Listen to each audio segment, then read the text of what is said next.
Ce geste, le président de la République de Tunisie vient de le faire en hommage aux victimes du musée du Pardo. C'est un acte solennel. C'est la première fois que Béji Caïd Essebsi se rend au musée du Bardo depuis l'attentat, alors que le pays ne se remet pas du traumatisme subi, mais il s'engage déjà dans la résistance. Le grand rendez-vous est en direct de Tunis, au musée du Bardo, où il y a 4 jours, 23 victimes tombées sous les balles des terroristes. Dans les salles vastes et claires de ce musée, les vitrines, les statues, les céramiques portent encore, comme on le voit, les impacts des balles.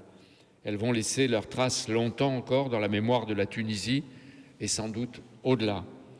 Le président Caïd Essebsi, qui est avec nous, veut témoigner d'une Tunisie vivante et debout, il le dira lui-même. C'est ici qu'il a voulu nous recevoir Christophe Ayat du journal Le Monde, Michael Darmon d'ITélé. Et Jean-Pierre Elkabbach qui pose la première question. Monsieur le Président, merci de nous accueillir ici comme vous l'avez voulu. C'est moi qui vous remercie d'être venu ici. Ce matin, pour la première fois, vous venez donc de vous recueillir au Bardo, dont vous connaissez depuis longtemps tous les recoins. Qu'est-ce que vous ressentez? D'abord, beaucoup d'émotions.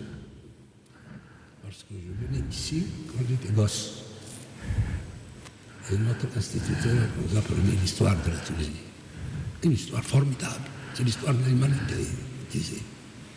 Mais aujourd'hui, j'ai beaucoup plus d'émotions parce que je suis venu après un drame. Un drame pour les Tunisiens, mais je pense aussi pour tous les hommes. Pourquoi? Parce que des femmes, des hommes sont venus pour admirer cette richesse de l'humanité et en réalité, ils sont tombés sur des fanatiques qui ont supprimé leur vie. Ça, ce n'est pas des choses qu'on peut oublier et je vous assure que toute la Tunisie est traumatisée. Monsieur le Président.